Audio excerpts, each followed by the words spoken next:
I'm Nicola Talent and you're watching Crime World, a podcast about criminals, drugs and the underworld in Ireland and across the globe. Make sure you subscribe to our channel and turn on notifications so you can be the first to watch all our latest episodes. You can also listen wherever you get your podcasts. I'm liking the new plants in the studio.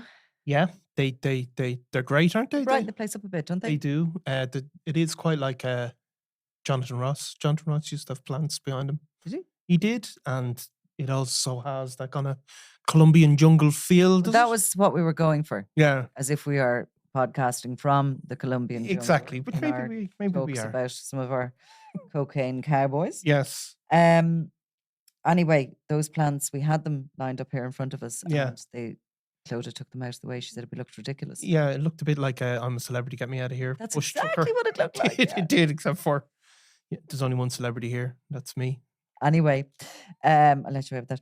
Liam Byrne was once pictured through the fauna. Actually, no, that was a great picture. It was taken in 2018. Liam Byrne had left Ireland in the aftermath of his brother's murder at the Regency Hotel and had basically gone to ground. And we had a tip-off that he was living on the Dost Hill Road in Tamworth near his brother-in-law, Thomas Bomber Kavanagh. And we did track him down to the house where he was out watering his beautifully kept lawn. Yeah. The house, incidentally, was later discovered to be owned by a company registered to Morris Signs, a very good friend of the Byrne grouping and Thomas Bomber Kavanagh. Anyway, that's a little bit of background to that picture. But Liam Byrne has been peeking through the fauna in a Spanish jail for the last couple of months since he was arrested on Majorca on a holiday with his family, having flown in from Dubai. I don't know whether there's a direct flight, but certainly he had been in Dubai. And he was picked up and arrested, and he's been in jail ever since, fighting this extradition back to the UK on firearms charges. Yeah, I mean, it's look, these extradition fights, they're a shot in the dark, really, aren't they? I mean, some of his excuses were that he wouldn't be safe in the British prison system because it's overcrowded and it's dangerous. And his human rights, was it not? His human rights could be violated because they couldn't guarantee his security. Unlike Spain, where it's obviously 5-star standard prisons. But he came before 3 judges in the High Court in Madrid this week, and they approved the extradition. And he will still be allowed appeal against that decision, just like in Ireland, where people, they're agreed to be extradited. They still have another couple of appeals to go, where they can appeal ultimately to a Supreme Court. But your chances... path is paved for him to be going back in the dock in a UK court. And it's almost inevitable, you have to say. I mean, some of these things, these sort of wild legal strategies just don't seem to hold any water. Yeah. So he's in jail, we heard, in Palma, which is the capital of Majorca, where his family have long links and where Bomber Kavanagh and others have properties in the Calador region. He is likely to come back to the UK, but a bit of a win for him in that the Spanish judges didn't back this conspiracy end of the charges, which the UK want to bring against him. Now, in the background here is this situation where we believe guns were discovered in Newry, and it was as Thomas Bomber Kavanagh was facing a very lengthy sentence for drug trafficking, and he didn't get weapons, he got money laundering and drug trafficking. And what the UK authorities are saying was, in the background, the Bomber Kavanagh tried to cut a deal and tried to hand up some weapons, basically, in order to get a lesser sentence. Yeah. It appears what happened to him was that he tried to cut that deal. The UK authorities went and collected those weapons in Newry, but they did him for it anyway. Well, they did, and they didn't just do them for the weapons. They done them for conspiracy to try and do this deal, basically, which is, like in my experience of people dealing with people in the underworld, they always believe these deals are being done, and maybe some of them are, or maybe some of them have been over the years. But they always believe that there's people doing these deals where they give something and they get off this. I mean, you will know that yourself. Yeah. Like, I'm sure these things have happened, but in this case, certainly, and I do believe they happen far less than people think. But in this case, certainly, we don't know the exact details, but maybe the British police suggested that they might be into doing a deal, but they've done them twice now, or they've charged them twice. They haven't been convicted.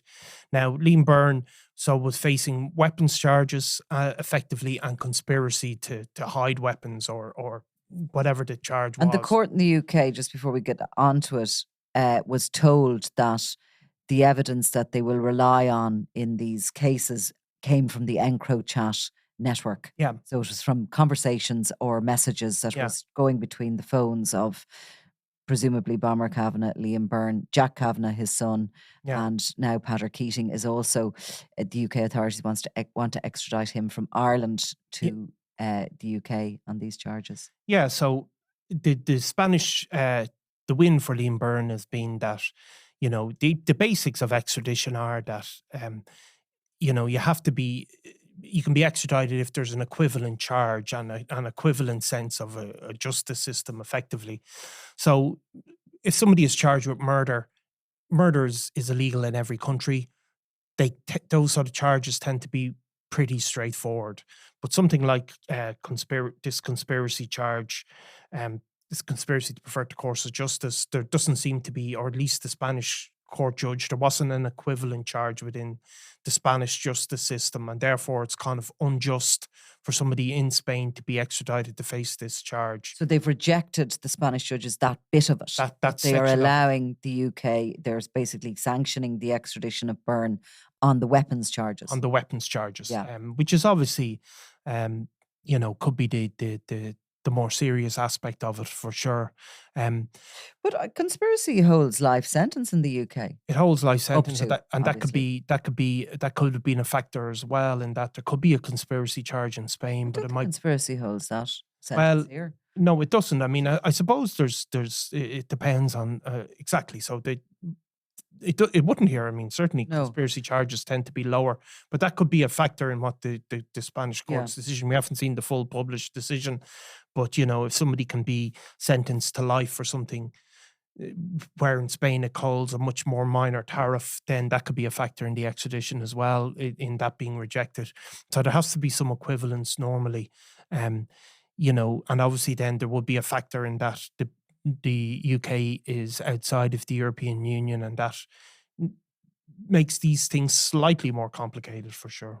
Now, Jack Kavanagh, who's Bomber Kavanagh's son, who was arrested transiting from Dubai to Turkey, he is also in prison in Spain, and he's facing the extradition, while we haven't got a copy of how that went yesterday. It's the same charges he's wanted on, so it's very likely the outcome will be exactly the same for him. Yeah, you would think so. They do have separate legal teams, so there may be a different aspect to it in terms of the defence that they're mounting.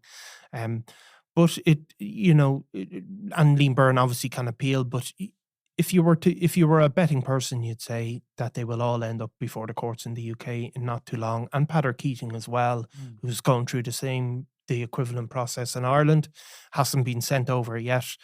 But the clock is ticking, and they very likely. So Liam Byrne would be Jack Kavanagh's uncle. Jack Kavanagh's uncle, yeah. Because of course this is, I mean, look, we sort of traveled between calling it the Byrne Organised Crime Group and the Kavanagh. Yeah. I mean, Thomas Bomber Kavanagh oversees the group. Yeah. The Byrne Organised Crime Group was centred in Crumlin in Dublin for a long time, and they were the most significant grouping aligned to the Kinahan organisation during those very sort of lucrative years, I suppose, between sort of 2000 up to 2015, 16, when everything started going wrong. And Liam Byrne himself was living in Ireland up until 2016. He was living in a house around the corner from his parents' home on Raleigh Square in Crumlin. His parents, James and Sadie Byrne. James Jaws Byrne being a veteran criminal. Yeah. And opposite them, just a stone's throw away, lived David Byrne with his partner. And again, another stone's throw away lived Sean McGovern. Yeah. It was almost like a little sort of fortress they were living in. They were all sort of could see one another's homes, and very tight-knit group. And obviously, they were the three significant figureheads in the Byrne Organised Crime Group. I'm talking about McGovern, David Byrne, and Liam Byrne. But there was a lot of people underneath them doing their bidding. They were a very violent grouping. They had never any second thought about going to feud, to battle with another grouping. They really had cast iron control over the drugs Yeah, I mean, in that certainly. significant area and beyond. Yeah, and beyond. I mean, I think that if you look at areas like, West Dublin, Clondalk, and places like that, and in Tala, they had uh, client operations there. I suppose they could be described as, where people were making huge amounts of money, and you'd have only a couple of people in those areas who deal directly with the top of the Byrne Organised Crime Group. They had links all through Limerick, through Munster. They really were the Irish wing of the Kinahan cartel. And Thomas Bomber Kavanagh obviously was based in Birmingham for years, and he was the kind of most significant cartel associate in the UK. Yeah, He was controlling the drugs coming in there, and I heard during the sentence hearing about the amount of drugs he was bringing in through Belgium, yeah, and through this kind of simple yet complicated system where they had taken sort of machinery. They had what would you call it? They had hollowed it out hollowed it really. out. I was going to Yeah, say taken the insides out of it and coated it in something that was unpenetrable by X-ray yeah, equipment. They were using it. They were transporting it through fake companies from Belgium across Europe into the UK and beyond. Obviously stashed with drugs on the way in and stashed with cash on the way back out. yeah. And it was a very well-oiled machine. Over the years, I think Gardaí in certainly Ireland working that Crumlin beat just were able to see the growing wealth of Kavanagh and the Byrne brothers and their associates. Kavanagh was well known to come in and out of Dublin. He always travelled by boat and always drove a bigger and fancier car each time, was laden down with gifts and jewellery for everybody. Was over and back a lot. Of course, he's married to Joanne Byrne, Liam and David Byrne's sister. But when you think about where they were all at, take 2014, 2 years before it all starts going wrong, and the kind of lifestyle we were able to see they were living. Yeah, and I think Thomas Kavanagh at that stage would have been in the top echelon of drug dealers in the UK. I mean, I think it was a one said to us he was in the top 20 Mm. uh, biggest drug dealers in the UK. But I don't think the police had really penetrated his operation over there in any massively Well, significant they way. had in 2009, Yeah, but he got away yeah, because his cousin James Mulvey yeah, was actually caught, even though he yeah, went on the run for a number of years and was eventually arrested in Lithuania. But Bomber Kavanagh had prided himself on staying one step yeah. away from all the operations. He was very careful with his phones. He was very careful with who he kind of brought in and who he got to Yeah, do he had a anything lot for of him. people with relatively little criminal history working for him. Obviously, some of them ended up in prison, but they didn't tend to have. They weren't. You obviously had people like Graham Kavanagh or Graham the Week Whelan over there at times, but he also had very sort of cleaner people. They certainly had these. They were certainly supplying people in Scotland very heavily, and without a shadow of a doubt, they were big players in Liverpool's Mm. drug scene. They tended to have the same types of operations, that moving stuff through using the car trade to clean money, having people in rented cars, having sort of compartments in cars. There Yeah. was a sort of modus operandi of everybody who worked with Thomas Kavanagh. But I mean, certainly up until the feud really kicked off in earnest, and the police and the UK police and the Gardaí start working together. I mean, Thomas Kavanagh was living in an absolute mansion. Mm. I mean, it was, and he Yeah. seemed to be quite comfortably living there. I don't think you would have got away with that in Like it's, Ireland. I said 2014, let's say 2013. Yeah, Okay. yeah, Now they were at the height of their game yeah, and he was living in Tamworth in the house on mm, Sutton Road. Premiership footballers. I Yeah. mean, this is really Yeah. nice, leafy Birmingham, Yeah. very wealthy, Yeah. lovely little village Yeah. with fancy eateries and bars and all the rest of it. He lived in a gated mansion. The house sat in the middle Yeah. of a beautiful site Yeah. overlooking fields to the front. Out the back, he had a bar at the back of his garden. We saw pictures inside the house during the case in the UK when he was eventually caught and jailed. And of course, he is serving a sentence now. We'll come to that.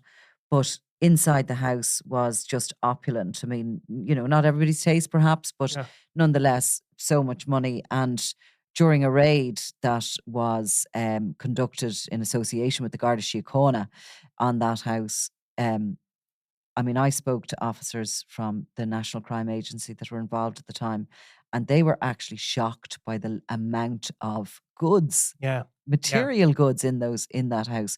I mean, they found handbags stashed down the back of sofas, stuffed with money of different currencies. They found something like 27 pairs of designer jeans in one wardrobe Yeah. alone. Every wardrobe was stuffed with Canada Goose, with Montclair, with all these designer brands. There was cash lying around. There was jewelry lying around. They found store cards, and the evidence of this will eventually come up during the proceeds of crime case against him, that showed purchases of like millions. Yeah. They were very materialistic. They were very much on top of their game. They'd convinced everybody in the neighborhood that they had the Midas touch when it came to the second-hand car business. Yeah. Because, of course, he'd left Ireland after the cab went after him here. He'd gone out to Birmingham and he had set up TK Motors, Yeah. which ultimately didn't exist, actually. No, it Because was when we a went looking boiler for it, it was a boilerplate company, as they yeah, call it, yeah, where they have a sort of registered office, and they might even have a plaque on the wall, but yeah. there's no particular business. And I mean, presumably there was a degree of business to allow it to function at all. But Yeah, it was certainly on paper, it was functioning. I mean, they had these properties spoken about in Calador, which is one of the most expensive parts of Majorca. They were on holidays in Cancun. Everything was absolute five-star luxury. Joanne Byrne, when she had a birthday party, she took 20 or so friends, first class all the way to Vegas. yeah, Everything was paid for, everything was looked after. Um, Back home in Dublin, we had Liam Byrne living in a house in the neighborhood he grew up in, maybe, but he had doubled it in size. He had constructed an incredible extension. The cab later valued at 750,000, three times the actual value of the house. yeah, And David Byrne again was living in a house that had been really nicely done up, and they were driving around in the finest of motors. They were regularly spotted in around Grafton Street, eating yeah. in restaurants. Staying in 5-star hotels, Yeah, mixing with some people that in high society places, yeah. minor celebrities, reality TV stars, They had racetrack made it. meets. Yeah, they They had. had made it. And again, Liam Byrne and Sean McGovern had a front company here in Dublin, LS Active Car Sales, which again was using the car industry as, a front for what was going on in the background. But like the difference of 10 years, Yeah, and we look at where they all are now. yeah, Sean McGovern, he's in Dubai. He's wanted on murder charges here yeah, for the murder of Noel Duckegg Kerwin, the monk's friend, who was shot dead in his driveway um, before Christmas of 2017. Uh, Liam Byrne, he's in prison in Palma. He's just basically been told the Spanish are extraditing him to the UK, yeah, where he's going to face firearms charges. Bomber Kavanagh, yeah. he's behind bars. What was the prison again? I think it was. I can't remember the prison, but it was. I mean, he's a 22-year sentence, is it, or 22-year 21? Yeah. sentence, yeah. So He's in there. He's jailed. In the UK, they serve half those and half on license, but he has a proceeds of crime case coming at him. yeah, And if he doesn't pay up what they say he owes, yeah. he will possibly serve out the rest of that 22-year And sentence. of course, he's facing more charges now as well. Facing more charges now. His own network then in Ireland, some of the other key players like Patrick Keating is also facing possible extradition to the UK, but is already serving a sentence for being, I suppose, dragged into the plot to kill Mago Gately. Yeah. And some of that network beneath Patrick Keating are also in prison for equivalent crimes. So it's been dismantled, and Liam Byrne, it's gradually gone up the ladder, Mhm. hasn't it? Mhm. Like we've I gone mean, from it has. It's just, I mean, when you think about it, like, did they think they were untouchable then in 2013? The way they behaved, the selfies from the McGregor fights in Vegas, the lifestyles they were leading. Um, the future must have looked really bloody oh, rosy. I think they totally did. I mean, I think like they had certainly they had a couple of innovations that they brought in. A lot of it to do with cars, for example. I mean, they had was a sort of innovative technique where they were driving around these what appeared to be rental cars. Now, Cab ultimately said they were beneficially owned by the people in question, but they seem to have come up with a strategy to allow them to drive around cars that couldn't be seized by the authorities, that they could explain, I'm just renting this out. Um, they seem to have, certainly Bomber Kavanagh seems to have bought a house and been happily living there without fear of Mhm. showing some of that wealth. They had properties abroad that they felt were untouchable. Um, they obviously felt that they were far away enough. They had enough steps away from the actual product, the drugs, that okay, there's going to be seizures off them. Some of their guys might be done, might be caught with stuff, but they were one step removed that they couldn't be caught. And of course, They'd it mastered their art as such, or so they yeah, believed. they did, but And like, people sort of always ask, oh, tell us quickly how the feud began. And you sort of go to say, well, there was a fallout between Gary Hutch and Daniel Kinahan and all that. But ultimately, it began with that greed and that absolute sense of untouchability that everybody had. And, you know, as they all got richer and richer and richer, they all couldn't understand why he had that and I didn't have that, yeah. and why has he got more money, and and there was jealousies starting, in particular, I think, about the Byrne organisation, because they had it so nailed on and were just And so I mean, if you wealthy. go back to Jared Hatchet Kavanagh, of course, who was murdered by the broader Kinahan cartel. I mean, that was one of the first really significant falling out. I mean, Jared Hatchet Kavanagh was a very significant drug dealer. He was Bomber Kavanagh's cousin, so was related to the Burns through that. But he was shot dead in Spain, and that was again a dispute broadly about money. And even though he was Accusations of pocketing yeah, money and various other things have been thrown up um, in relation to it. But they're the absolute epitome of really why mm. you shouldn't ever think you got away with it, aren't they? I mean, No, because it's a funny thing when you take on the state. I mean, you can get away with it now, but it just shows you how the chickens come back mm, to roost. Is that the correct saying? A long the time later. hens, is it not? Well, I don't know. Is the hens coming into I don't roost? know. I'm already yeah. It's the Questioning yourself now. I'm I questioning am myself. I am. But I mean, it's the state. The state operates differently than the criminal underworld, But and like, they did that essentially to themselves, because they were, I remember between 2013, 14, 15, just going, where are the Criminal Assets Bureau? yeah, Where are the yeah, Gardaí? And of course, they had sort of, there was this, you know, fabulous gold rush for them, because cocaine was being produced in larger quantities in Colombia. The demand for it was growing all the time. They had established this money laundering transportation network, which was running very slick. Um, and the guards didn't seem to have the resources to come after them, because, of course, there was all the recruitment freezes within the Garda Síochána. There was all the problems within the Garda Síochána, the political problems within the organisation. And it appeared that, they hadn't been targeted as such. It was the Regency Hotel moment. It was that moment when the eyes of the world and law enforcement from across Europe came to Dublin to look and say, how the hell did that happen? yeah. I mean, I think there seemed to have been a renewed determination to go after the top of these organizations. I think there was a period of time where it felt like the guards were seizing drugs and arresting people for murders who'd committed them, but that seemed to be the level that they were targeting, or but it was only really after the Regency that laws that had been signed many years before, anti-gangland laws, were starting to be used regularly. I mean, those laws were on the books for a long time, and they were almost never brought before court.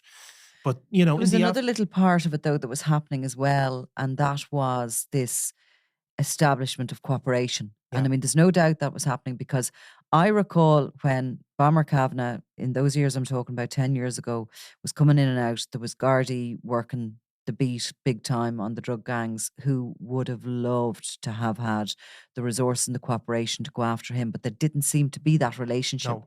with the UK, and which is what was needed. And obviously, when the raids happened eventually on Kavanagh's home in England, there was publicity, there was photographs Yeah. of the Garda Síochána uniform and the NCA Yeah. uniform shoulder to shoulder. Yeah. And that relationship did have to exist, because I remember going out to, we were investigating Bomber Kavanagh, his network, his car company and all the rest of it. And it would have been around 2015, and speaking to certain contacts of mine, and they were sort of basically wishing me well and good luck. And they were interested in what I came back with. Yeah. I mean, I was a journalist, you know what I mean? Yeah. Same thing happened in relation to when Mick McCaffrey was hunting down John Traynor that time, which was well pre-2016. It could have been 12, 13. I remember at the time where Traynor was of interest to the Gardaí here. So there seemed to have been a breakdown of communication for some reason. Yeah, and of course, like Bomber Kavanagh had registered his companies in his own name at his own address. There was, things that you don't see, but it was a different time. Remember, Daniel Kinahan was tweeting away on his own Twitter page. I mean, it was a different like it was a different time. But I mean, we talk about always the Regency in that moment, and then all of a sudden there's this political will. But actually, what's going on in Europe at the same time is very, very relevant, and there are certain things happening in the Netherlands, certain things happening in the UK, and in Spain, and obviously with the DEA in the US, that are, of course, all coming together. And I mean, and it's turning the tide against the gangsters. Yeah, and not to get into the geopolitical stuff too heavy, because we'll only get in trouble. Yeah, oh God. But you can see, obviously what's going on in Gaza at the moment, has the eyes of the world, particularly the eyes of the US. And in the middle of that, there's rockets being fired by Hezbollah at Hamas, Israel. Yeah, Hamas. Well, no, there's rockets being fired by Hezbollah from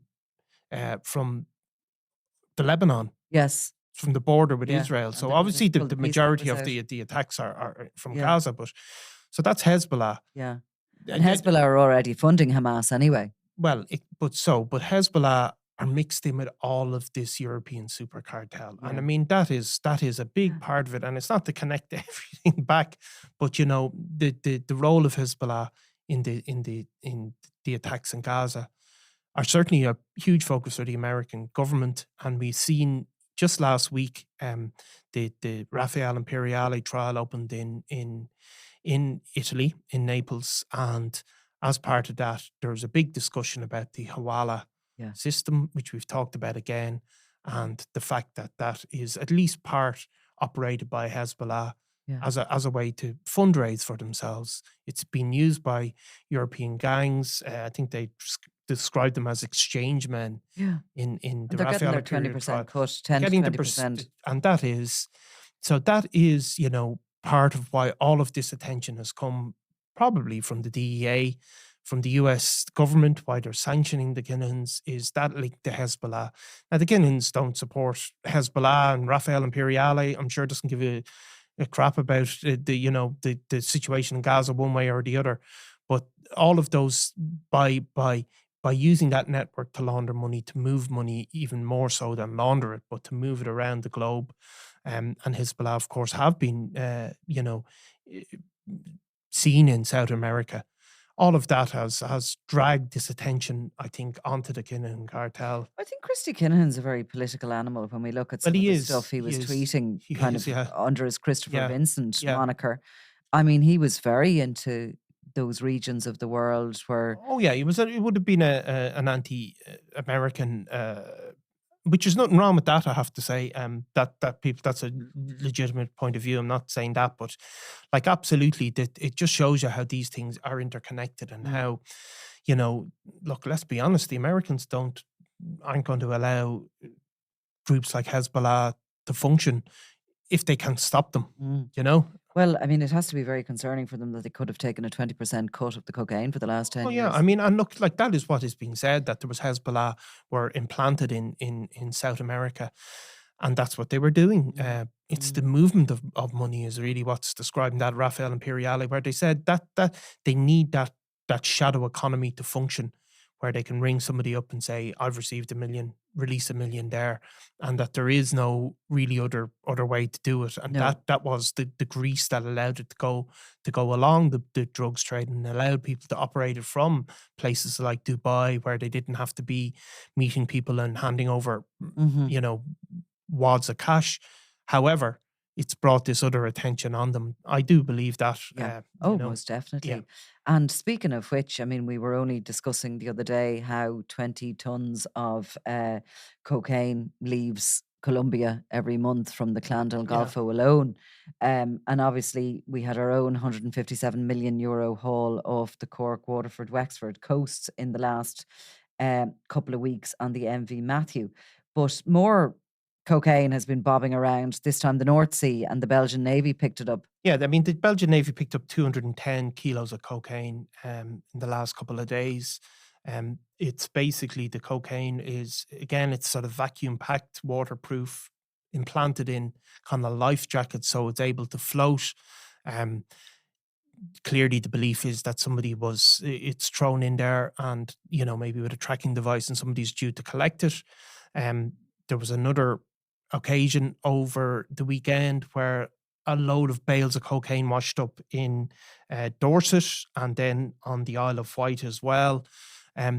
So look, We got quite excited when we saw some police activity down around Sandymouth yeah, the other day. it was only a World Rezo War One. texted in. Yeah, World War One grenade. So, like, I mean, it's just amazing. Like, we are always, these things probably go on all the time, but it's just when you start to see it, that's obviously the route from Ireland to the bottom of the UK, and then into Northern Europe. There's people obviously floating along in there and throwing cocaine out all the time. And another half-ton discovered in Antwerp port this week as well. And so that's the other route, where they're coming in legitimate kind of Yeah. containers with other goods. So it just keeps coming and coming. Yeah. And whether Liam... It was interesting because I was doing a little bit of research recently into Taji and the larger gang in the Netherlands and stuff, and I came across something that was relevant to all this. And Nawaf Al-Fassi, who was known as the Belly or Mr. Couscous, he is jailed now in the Netherlands. He was he was suspected of carrying out a murder on Dutch territory for the Iranian government, as along with other gangland murders that he took on. But he was arrested in Ireland in 2016 in a Kinahan safe house. He was the only one of the lads not at Daniel Kinahan's wedding, because he was in jail in Portlaoise at the time. But anyway, his partner, I'm going to say his name was Mohammed S. I'm nearly 100% sure that was how he was referred to. In the Netherlands, they don't give the full names of the criminals. They just give a first name and an initial. But he was arrested. So he was one of Nawaf Al-Fassi's partners. And he was arrested in Colombia. And the Colombian government and law authorities picked him up and they extradited him back to the Netherlands, which was seen as a very kind of a big plus. Colombia's playing ball with Europe, But as part of the case, and it could have been the extradition proceedings or the case when he came back from the Netherlands, it was detailed how he was there as a fixer for shipments. So what that organisation were doing, and remember that organisation were part of the European super cartel with Daniel Kinahan, they were shipping the cocaine directly from South America right across the sea, and they were dumping it in the sea with tracker devices attached for fishermen to come out and collect it. So that was some years ago. So this is probably going on for years and years and years. And for some reason, some of it is being caught all of a sudden. There's obviously some intelligence at the moment as regards which ships to target or to watch. But as part of the evidence as well was this small detail that there was a fisherman in Belgium, and he was basically shown by this grouping a picture of his children, and he was given a satellite navigation Coordinates, yeah. coordinate Yeah, on where to go and pick up the cocaine. yeah. And so this guy was obviously being used and threatened and all the rest of it. And it just struck me that, this is going on a lot. This is all huge business. Obviously, these drug gangs are finding some willing participants from, the fishing industry and various other places like that. They're obviously finding some guys who haven't a clue how to fish or how to even Yeah. run a boat and are willing to take their chance. But it makes that sort of industry a little bit vulnerable at the moment It does. And of course, it's an industry that's vulnerable anyway, because Exactly. maybe the money that was once to be made in it is just not there anymore. The fishing people involved in fishing will tell you again and again how they've come under financial pressure. But it just shows you that the multiple ways in which these gangs have learned to get cocaine into countries. I mean, they have so many strategies, and because of the huge amount of money to be made, they can throw money at a problem.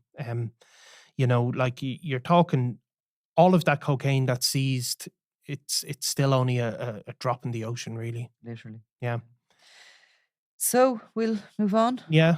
No more. I don't have to formally apologize to Deacon Blue fans or anything like that. I'll No. tell you one thing. Yeah.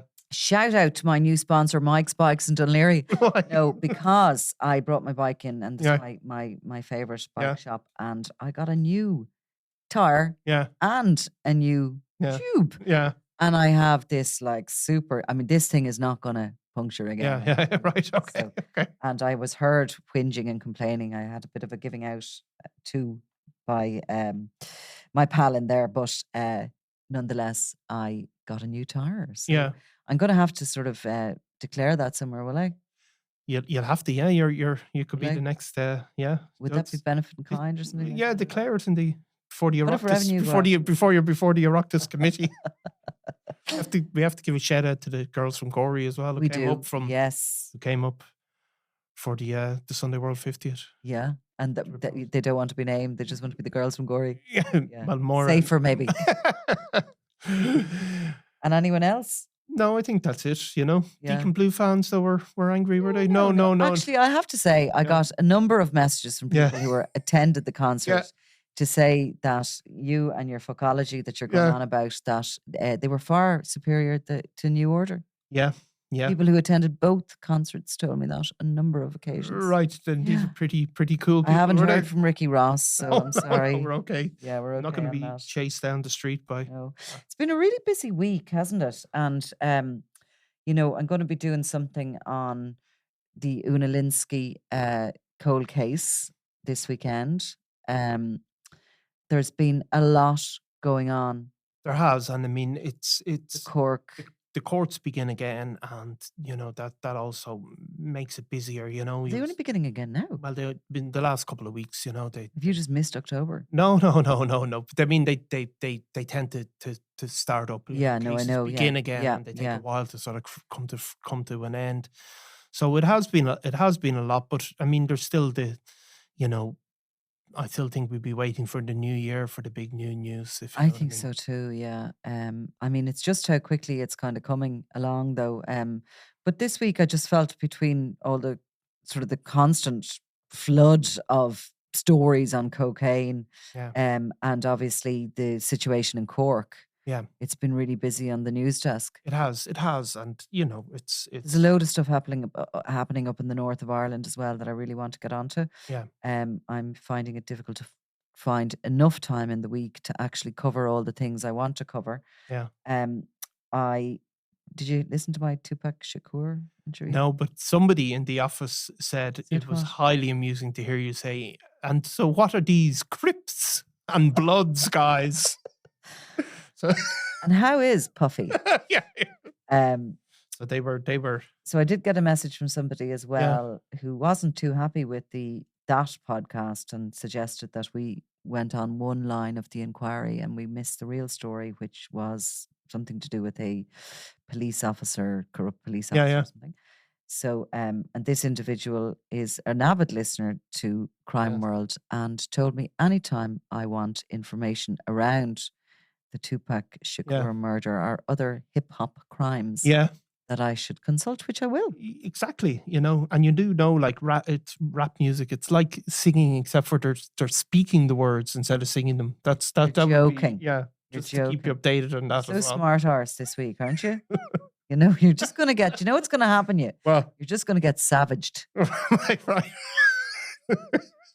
I'll have my moment of glory. You'll come in now in something that I'm just going to absolutely tear you apart for. That's what's going to happen to you. Yeah, I'll have had my moment of glory. You're being my brave. moment in the sun. Brave, very brave. Yeah. Right. Well, look, we better go back and go back to your ever-moving website. Exactly. Yeah. Okay. Thanks, Niall. Bye-bye.